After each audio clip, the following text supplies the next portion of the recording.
बुद्धाय, नमो धर्माय, नमः सङ्घाय। सर्वप्रथम यस ग्रन्थलाई वाचन गर्नुभन्दा पहिला हामी त्रिरत्नको शरणमा जान्छौँ। नमो बुद्धाय, नमो धर्माय, नमः सङ्घाय।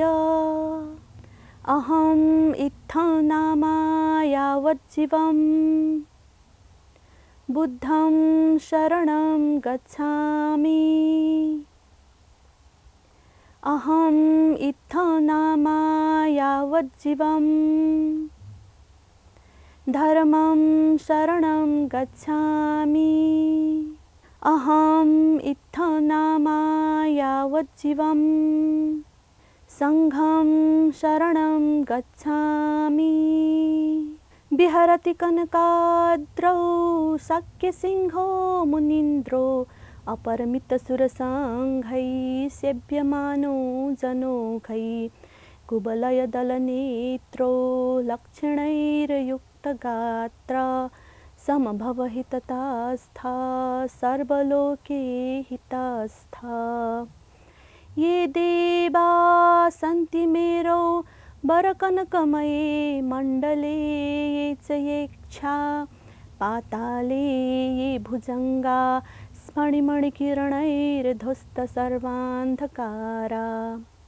कैलासे त्रिविलासे प्रमुदितहृदया ये च विद्याधराध्या स्ते मोक्षं द्वारभूतं मुनिवरवचनं श्रोतुमायान्ति सर्वे। आयान्ता श्रोतुकामा असुरसुरनरा सिद्धगन्धर्वनागा यक्षाकुभाण्डा किन्नरेन्द्रा गरुडहरिहरा शक्रब्रह्मादिदेवा। पूजा पञ्चोपचारै त्रिभुवननमितं मेदिनी दुर्लभोऽयं भक्त्याहं वाचयामि प्रणमितशिरसा तं महायानसूत्रम्। गुरुबुद्धो गुरुधर्मो गुरुसङ्घस्तथैव च गुरुवज्रधर श्रीमान् तस्मै श्रीगुरुवे नमः। मञ्जुश्रियं जगन्नाथं खड्गपुस्तकधारकं सर्वज्ञफलं दातारं मञ्जुश्रियं नमाम्यहम्। नमः श्री स्वयंभू ज्योतिस्वरूपाय। स्वयंभू महापुराण गोकर्ण वैतराग महात्म्य। पुनर्वार मैत्री बोधिसत्वले शाक्यमुनि भगवानलाई बिन्ती गर्नुभयो, हे भगवान, हजुरले मणिचूड वैतराग उत्पत्ति भएको महात्म्य आज्ञा गर्नु भएको सुने। अब दोस्रो गोकर्णेश्वर वैतरागको महात्म्य आज्ञा गर्नुहोस्। मैत्री बोधिसत्वको यस्तो बिन्ती सुनेर भगवान बुद्धले आज्ञा गर्नुभयो, हे मैत्री बोधिसत्व, मन लगाएर सुन। परापूर्व कालमा पाञ्चाल देशमा वृषकर्ण नामक राजाले राज्य गरिरहेका थिए। यस राजाको गोकर्ण नाम भएको एउटा राजकुमार राजपुत्र थिए। राजा वृषकर्णले पाञ्चाल देशमा धर्म, न्याय र नीतिपूर्वक राज्य गरी प्रजालोकलाई प्रतिपाल गरिरहनु भएको थियो। राजकुमार गोकर्ण युवक भएपछि आफ्ना पिता राजा छँदाछँदै आफू राजा हुने विचार गरेर आफ्ना पिता महाराज वृषकर्णलाई बिन्ती गरे, हे पिताज्यू, हजुर बुढो भइसक्नुभयो, यसकारण हजुरले राज्य छोड्नुहोस्। यो पाञ्चाल देशका प्रजागणको मैले प्रतिपाल गर्दछु। हे पिताज्यू, मलाई राज्याभिषेक दिनु भएर मलाई यस देशको राजा बनाएर राज्य अधिकार दिनुहोस्। हजुरले ऋषि भेष लिएर तपोवनमा तप व्रत गर्न जानुहोस्। गोकर्ण राजकुमारको यस्तो कुरा सुनेर राजा वृषकर्णले अत्यन्त चित्त दुखाई रिसाएर भन्नुभयो, हे चण्डालको पुत्र, म जीवित छँदाछँदै मलाई वनमा पठाई तिमीले राज्य चलाउँछु भन्नलाई के तिमीलाई अलिकति पनि लाज छैन?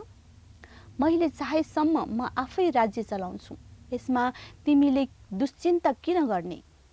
आफ्ना पिताको यस्तो क्रोधपूर्ण वचन सुनेर राजकुमार गोकर्ण अति क्रोधित भई आफ्ना पिता महाराजलाई कडा वचन भने, हे पिताज्यू, मैले हजुरलाई तप व्रत गर्न जानुहोस् भनेर बिन्ती गरेको हुँ, तर हजुरले मलाई चण्डाल भनी गाली गर्नुभयो। हजुर राज्य चलाइरहन कत्तिको लोभी हुनुहुन्छ। मेरो विचारमा हजुर आफ्नो वृद्धावस्थामा पनि राज्य चलाइरहनु पर्ने कपटी हुनुहुन्छ। हजुरमा धर्म कर्म गर्ने र तपोवनमा गई तपस्या गर्ने चित्त नै छैन, यसकारण हजुर आफै चण्डाल हुनुहुन्छ। छोराको यस्तो वचन सुनेर महाराज वृषकर्णले भन्नुभयो, म छँदा छँदै राज्य ताक्ने तिमी जस्तो छोराको के प्रयोजन? तिमी मरेर गए पनि बेस छ। पिताको यस्तो वचन सुनि राजकुमार गोकर्णले रिसाउँदै भने, यस्तो दुश्चित्त भएको पिताको भोलि पर्सि नै मृत्यु होस्। अब हजुरले राजा भएर रहन पुग्यो।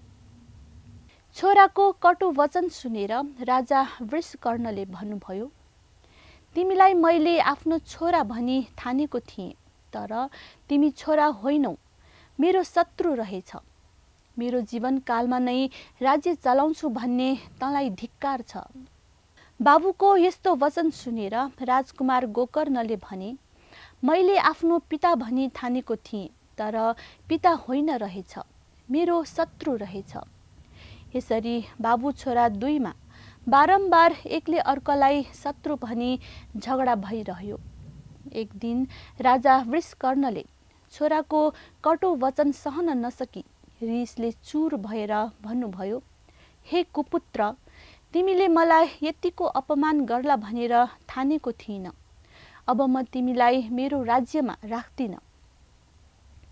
तिमीलाई सम्पत्ति पनि केही दिन्न। त मेरो छोरा नै होइनस्। त अवश्य पनि मेरो शत्रु होस्। त मेरो राज्यमा नबस, निक्लिहाल। आफ्नो पिताको यस्तो वचन सुनि कुमार गोकर्णले भने, हे पापात्मा राजा, तिमीले मलाई एक्लो छोरा भनी जानी जानी यस्तो अपमानजनक कुरा भन्यौ, मलाई शत्रु भन्यौ। तिमी मेरो बाबु नै रहेनछौ। धिक्कार, धिक्कार। म त शत्रुको बीचबाट जन्म भएको रहेछु। यसरी बाबु र छोरा मुखामुख गरी झगडा गरिरहे। कराउँदा कराउँदै राजकुमार गोकर्णले रिसको झोकमा आफ्ना पितालाई हातले प्रहार गरे। आफ्नै छोराले आफूमाथि हात हालेको देख्दा राजा वृषकर्णले रिसले छोरालाई प्रहार गर्नुभयो। यस प्रकार राजा र राजकुमार हात हालाहाल गरी लड्न थाले। यसपछि राजा वृषकर्णले अति क्रोधित भई दूतहरूलाई आज्ञा गर्नुभयो, हे दूतहरू हो, यो चण्डाल राजकुमारलाई हाम्रो पाञ्चाल देशबाट निकाला गर। यो मेरो छोरा होइन, यो साक्षात शत्रु हो। यसलाई म केही पनि दिन सक्दिन। अहिले नै यस दुष्टलाई देशबाट बाहिर लैजाऊ। आफ्ना पिताले आफूलाई देश निकाला गर्ने आज्ञा दिएको सुनेर राजकुमार गोकर्णले भने, हे चण्डाल शत्रु पिता, मैले भने जस्तै तिमी भोलि पर्सि नै मरोस्। तिमीलाई मैले अग्नि संस्कार, पिण्डदान, जलदान आदि कुनै पनि काम गर्ने छैन। मेरो हातले पिण्डदान नगरिकन तिमी पापीले कसरी गति पाउँछौ? तिमीलाई अगति नगरी म छोड्दिन। यसरी आफ्ना पितालाई श्राप दिई त्यो राजकुमार गोकर्ण रिसै रिसले पाञ्चाल नगर छोडेर गए। महाराज वृषकर्णले पनि बाहिर गएको आफ्ना छोरालाई श्राप दिनुभयो, हे चण्डाल शत्रु कुपुत्र, तिमीले गरेको पापद्वारा तिमीले यसै जन्ममा नरक भोग गर्नु परोस्। आफ्नो देश छोडी बाहिरिएका गोकर्ण राजकुमार जाँदा जाँदा कता जाने भई जङ्गल जङ्गलबाट जाँदा जाँदा कर्म विपाकले गर्दा कर्मभूमिमा पुगे। त्यस ठाउँमा एकजना मानिसलाई एउटा रुखमा बेस्सरी बाँधेर राखेको थियो। त्यो रुखको चुप्पी जस्तो धारिलो पात त्यस मानिसको शरीरमा झरी ठाउँ ठाउँमा शरीरको मासुको चोक्टा खसिरहेको थियो। यसरी घाउ भएको ठाउँबाट रगत बगिरहेको थियो। त्यो घाउले गर्दा त्यो मानिस मर्नु न बाँच्नु भएर वेदना सहिरहेको थियो। त्यो मानिसलाई देखेर राजकुमार गोकर्णले सोधे, हे दाजु, तपाईलाई कसले त्यसरी बाँधी शासना दिइरहेको हो? त्यो मानिसले राजकुमार गोकर्णलाई, तिमी को हौ, जिउँदो हो कि मरेको हो भनी सोध्यो। गोकर्णले, म राजा विषकर्णको छोरा गोकर्ण राजकुमार हुँ भनी जवाफ दिए। त्यो मानिसले भन्यो, हे कुमार, मैले आफ्ना आमा बुबालाई दुःख दिएर आएँ। म मरिसकेको मानिस हुँ। मैले गरेको पाप कर्म विपाकले गर्दा मलाई कर्मभोग गराइरहेको हो। तपाईँ जिउँदो छँदै यस कर्मभूमिमा कसरी आउनु भएको हो? तपाईलाई पनि कर्मको पासले बाँधेर अवश्य यस 80 पत्र नरकमा ल्याई पुर्याएको हुनुपर्दछ। कर्म विपाक भोगिरहेको मानिसको कुरा सुनेर राजकुमार गोकर्ण अरू ठाउँमा जान हिँडे।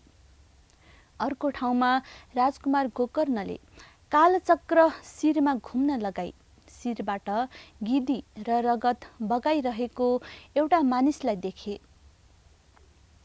त्यस मानिसले आफ्नो शिरबाट झरेको गिदी र रगत चाटिरहेको थियो। त्यो आफ्नो कर्म विपाक भोगिरहेको पापी थियो। त्यसलाई राजकुमार गोकर्णले सोधे, हे दाजु, तिमीलाई यसरी कसले शासना दिइरहेको हो? के कारणबाट तिमीले यस्तो दुःख कष्ट भोगिरहेका छौ? शिरमा कालचक्र घुमाइरहेको त्यस मानिसले भन्यो, हे महापुरुष, यो शासना अरू कसैले गरेको होइन। यो मेरो आफ्नै कर्मले भोग्न लगाएको हो। राजकुमार गोकर्णले सोधे, तिम्रो कर्मले यो कसरी भोग्न दिएको हो? कर्म भोग गरिरहेको मानिसले भन्यो, मैले पूर्व जन्ममा आफ्ना आमा बुबाहरूलाई खुवाउन पिलाउनमा कन्जुसी गरेको थिएँ। जथाभावी गाली गरेको थिएँ। यही अपराधले गर्दा मैले यस कर्मभूमिमा रही यस्तो कालचक्र शिरमा घुम्न लगाई रातो दिन शासना भोगिरहनु परेको हो। मैले यसरी दुःख भोगिरहेको धेरै समय भयो। आज म यो नरक भोगबाट मुक्त हुने भएँ, किनभने आमा बाबु उपर अपराध नगर्ने कोही पनि मानिस यो कर्मभूमिमा आउँदैन। तिमीले पनि आफ्ना आमा बाबु उपर अपराध गरेर आएको हुनुपर्दछ। अब तिमीले पनि यो कालचक्र आफ्नो शिरमा घुम्न लगाई मरणान्त दुःख वेदना भोग्नु पर्ने भयो। तिमी मेरो पालो फेर्न आएका हौ। यसरी कर्मभोग गरिरहेको पापीको वचन सुनेर राजकुमार गोकर्ण आफू आफ्नो पितालाई गाली गर्दै हातले कुटपिट गरी आएको अपराध सम्झेर अत्यन्त भयभीत भई यताउता हेर्दै, हा हा मेरो कर्म, अब मैले के गरूँ? यहाँ बस्नु भएन भनी नमो रत्न त्रयाय भनी त्रिरत्न नाम स्मरण गर्दै आँखा चिम्लेर उत्तर दिशातिर भाग्न थाले। कालचक्र शिरमा घुमाइरहेको त्यो पापी मानिस कराएर भन्यो, हे कुमार गोकर्ण, तिमीलाई कर्म पासले बाँधेर यहाँ ल्याइसकेको छ। अब तिमी कहाँ भाग्छौ? तिमी जहाँ गए पनि यो कर्म पासले तिमीलाई खोजी भेटाई लखेट्दै यसै ठाउँमा ल्याइ पुर्याउनेछ। यहाँ ल्याएर तिम्रो शिरमा कालचक्र घुमाइराख्नेछ। यो कुरा सुनेर राजकुमार अझ भयभीत भई भाग्न थाले। राजकुमार गोकर्णले नमो रत्न त्रयाय भनी त्रिरत्नको नाम लिँदै हिँडेको पुण्यको प्रभावले गर्दा उनी कर्मभूमिबाट टाढा हुँदै गए। उनी एउटा गाउँमा पुगे। बाटोमा आइरहेको एउटा मानिसलाई गोकर्णले सोधे, म राजा वृषकर्णको छोरा गोकर्ण राजकुमार हुँ।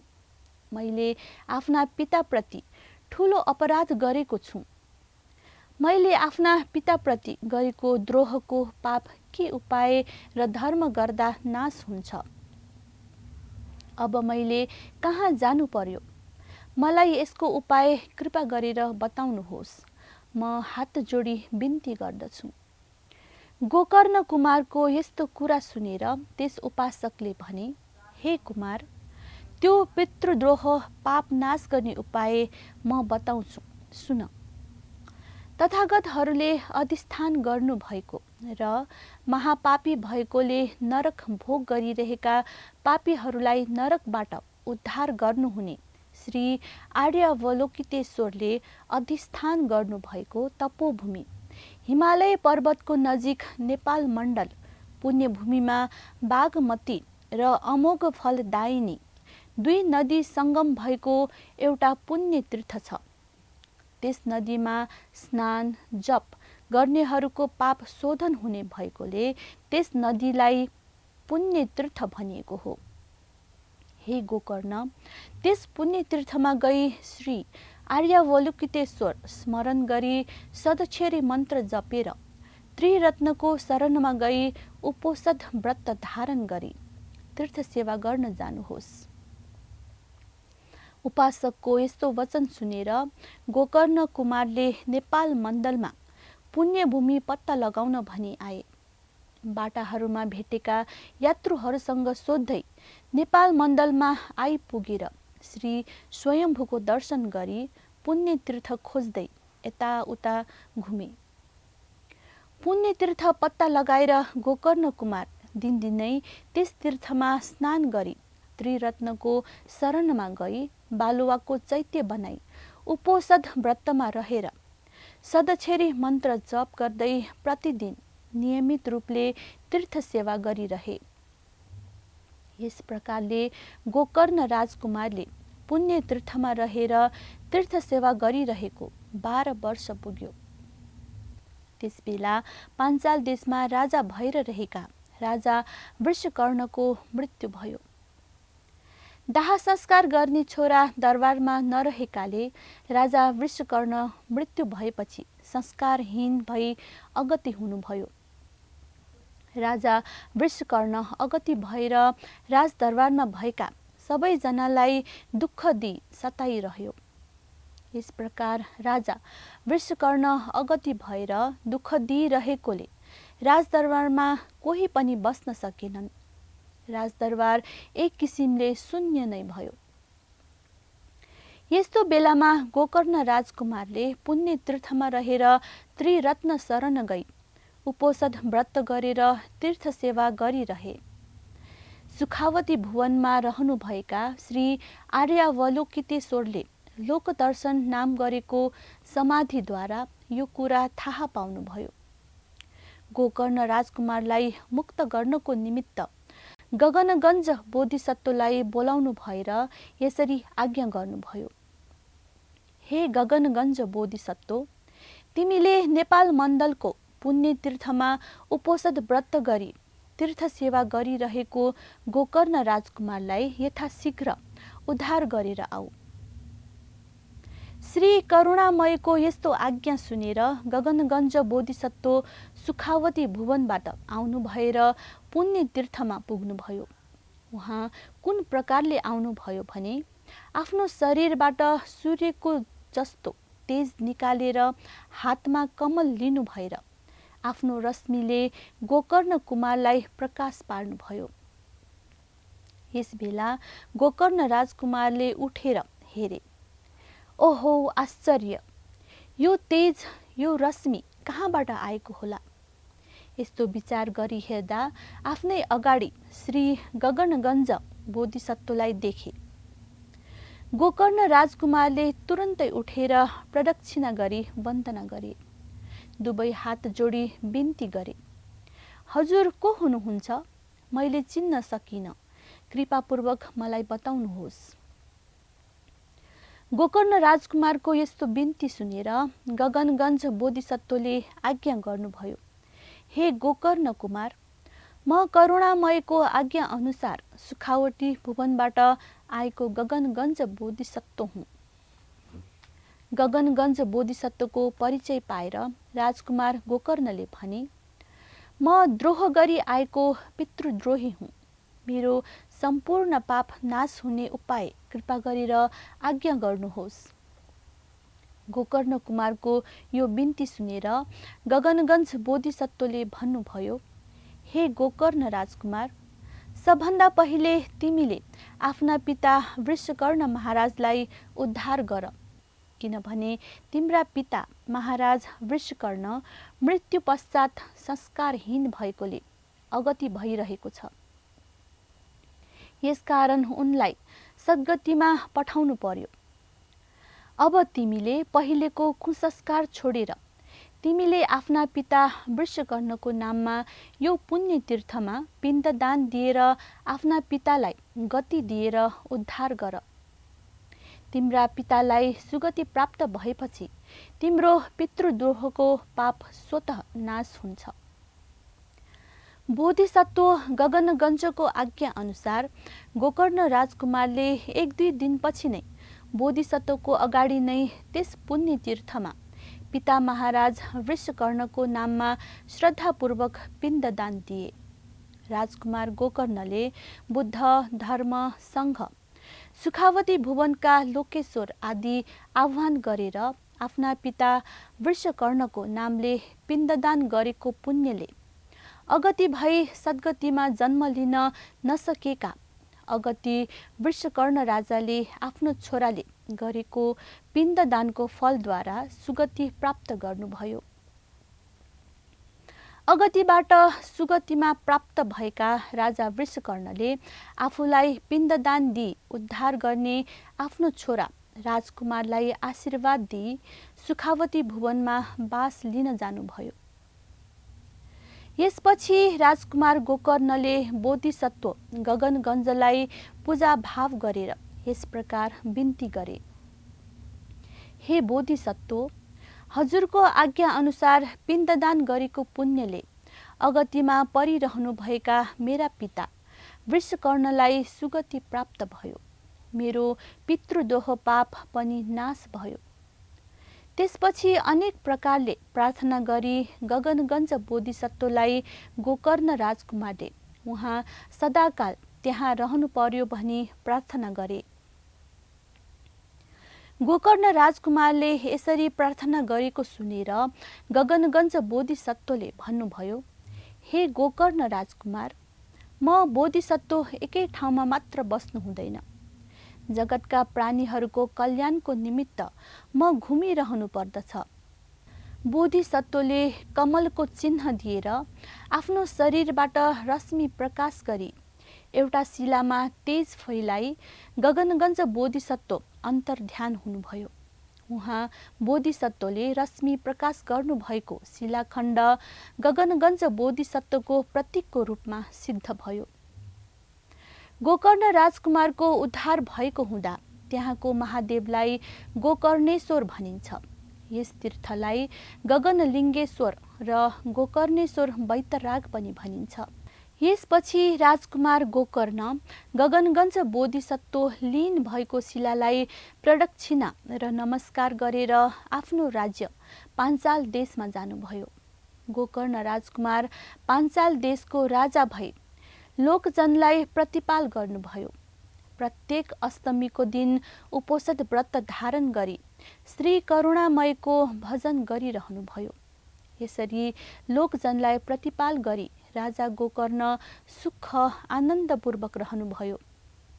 यही कारणले गर्दा श्रावण कृष्ण पक्ष अमावस्याको दिन गोकर्ण तीर्थमा जुन मनुष्यले स्नान गरी दिवंगतहरूलाई पिण्डदान दिन्छ, उपोषद व्रतमा रही त्रिरत्नको शरण गई श्री गोकर्णेश्वर वैतरागलाई पूजा गरी तीर्थ सेवा गर्दछ, दिवंगत भएका पिता माताहरूलाई पिण्डदान गर्दछ, त्यस मानिसका पिता माता आदि पितृहरू सद्गतिमा परेर उनीहरूलाई सुखावती भुवनमा बास मिल्दछ। त्यसरी पिण्डदान दिने मनुष्य पनि जीवन रहुन्जेल सुख ऐश्वर्य भोग गरी अन्तकालमा बोधि सम्भारले पूर्ण भई सम्यक सम्बोधि पद प्राप्त गर्न सक्ने हुन्छ। यी सबै वृत्तान्त शाक्यमुनि भगवानले मैत्री बोधिसत्व प्रमुख सकल सभालोकले सुनिने गरी यो गोकर्णेश्वर वैतरागको महिमा आज्ञा गर्नुभयो। यस क्षेत्रमा गगनगञ्ज बोधिसत्व अवतरण हुनुभएको थियो। यस क्षेत्रमा बागमती र पितृवती नदीको सङ्गमले उत्पत्ति भएको तीर्थ ग्रीष्मरती तीर्थको नामले पनि प्रसिद्ध छ। यस क्षेत्र तक्षक नागराजाको वासस्थान हो। यहाँ रुद्रायणी पीठ पनि रहेको छ। यहाँ नीलो आवर्ती फूलद्वारा स्नान गरिन्छ र कमल वा कमल चिन्ह दान गरिन्छ। यहाँ श्रावण कृष्ण औँसीका दिन मेला लाग्दछ। इति श्री स्वयम्भू भट्टारको देशे गोकर्णेश्वर वैतराग महात्म्य समाप्त।